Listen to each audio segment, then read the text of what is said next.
Okay, here we got the rope.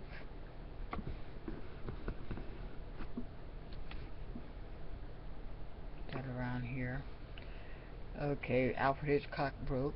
Very good film. Um, it's like close to one of my favorites of Alfred Hitchcock, but I got so many favorites of Alfred Hitchcock. The story with Rope is really twisted. They basically um, kill one of their friends.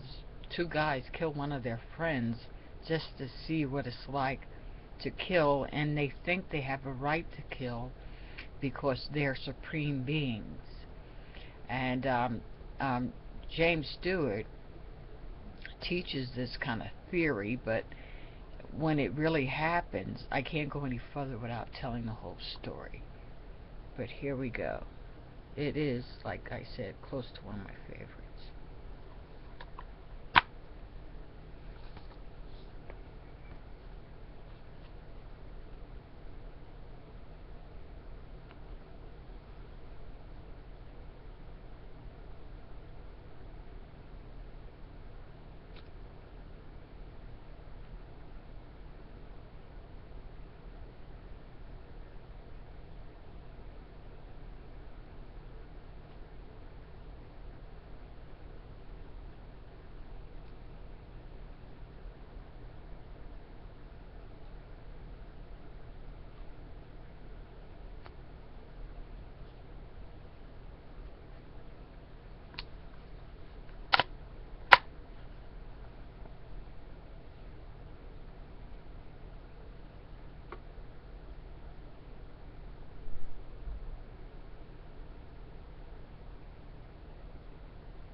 Thanks for watching.